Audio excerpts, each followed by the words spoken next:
Bonjour à tous et bienvenue sur la troisième étape de la Vuelta 20. Une étape où le peloton sera en prise toute la journée. Une seule difficulté majeure sur les 166 km du parcours entre Lodosa et la Laguna Negra. Avant une grande explication, en fin de course entre favoris qui pourraient tout de même laisser libre cours à l'échappée du jour. Il faudra donc résister dans l'ascension finale vers la Laguna Negra, près de 9 km à 6% de pente moyenne. Après 2 journées compliquées, le rythme est moins soutenu en début d'étape, 36 km parcourus sur la première heure de course. La Vuelta a perdu l'un de ses outsiders, Thibaut Pinot, venu surtout en Espagne pour épauler David Gaudu. Le Français, lui, n'a pas pris le départ ce matin. Un groupe de 5 coureurs se détache dans les premiers kilomètres de cette étape. On retrouve Mark Donovan de Sunweb, Tosh van der Sande de la Lotto Soudal, Niki Terpstra de Total Direct Energy, Aritz Bagues de Cara Rural et Willem Smit de l'équipe Burgos. Le peloton laisse filer et les hommes de tête possèdent plus de 4 minutes après 50 km de course. Les Jumbo-Visma impriment le tempo dans le peloton, mais pour une fois ils ne sont pas seuls. Dans la première ascension de la journée longue mais peu pentue, le Puerto de Oncala, les coéquipiers de Dan Martin, deuxième du général, les coureurs d'Israël Startup donc, se portent aux avant-postes. Au sommet de l'Alto de Oncala, Van der Sande passe en tête devant Smit et Bagues. Ces deux derniers décident ensuite de faire la descente et prennent quelques longueurs d'avance sur leurs anciens partenaires d'échappée. Mais l'écart est passé sous les 3 minutes, le peloton les tient en respect. À moins de 60 km de l'arrivée, l'échappée est bel et bien terminée. La course des favoris va commencer. Willem Smit de l'équipe Burgos est le dernier à être avalé par le peloton. Le rythme s'accélère en tête, le vent de côté se mêle à tout ça et un groupe parvient à s'extirper alors qu'il reste moins de 50 km à couvrir. On retrouve André Madrazo, grand animateur de la Vuelta l'an passé pour l'équipe Burgos. Un autre espagnol de l'équipe Cara Rural l'accompagne, il s'agit d'Hector Saez, avec également 2 Français de Total Direct Energy, Valentin Ferron et Paul Ourselin. À 40 km de la ligne, il possède 1 minute 30 secondes d'avance sur le peloton.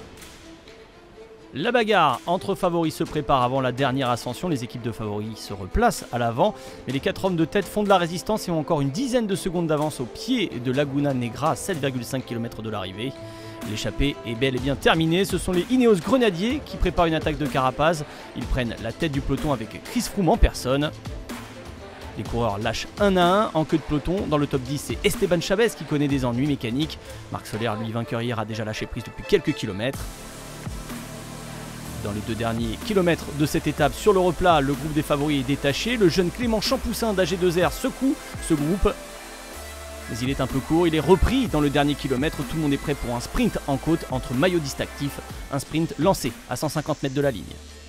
Dan Martin on the front in the green jersey for Israel Startup Nation. 100 meters to go. Carapaz is on his wheel. Roglic is there. Martin is giving this full throttle. Who's going to win the stage? Carapaz looks ready to pounce. Roglic coming up on the outside. Dan Martin of Israel Startup Nation. Is he going to give Israel their second Grand Tour victory?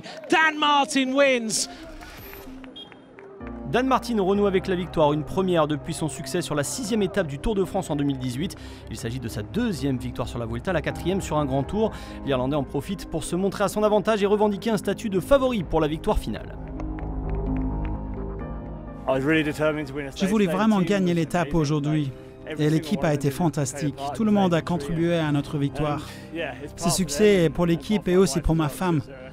Parce que c'est la première fois que je gagne une course depuis que mes enfants sont nés. Et c'est vraiment un sentiment particulier. Dan Martin remporte cette 3e étape 2 ans après son dernier succès. Il s'impose devant Roglic et Carapaz, ses 2 adversaires sur le podium actuel de la Vuelta. A noter aujourd'hui la mauvaise opération dans le top 10 pour Soler et Chavez qui perdent du temps. Au classement général, Martin reprend 4 secondes à Roglic sur la ligne au jeu des bonifications, mais le Slovène conserve sa première place. Carapaz complète toujours le podium. Soler et Chavez sont toujours dans le top 10, tout comme 3 Jumbo-Visma. Pas de changement au classement du maillot vert. Roglic est toujours leader devant Dan Martin qui le portera encore demain.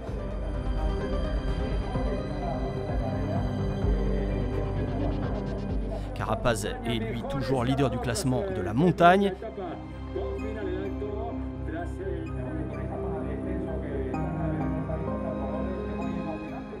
Henrik Mas est toujours en possession du maillot blanc de meilleur jeune et bien seul parmi les favoris dans ce classement.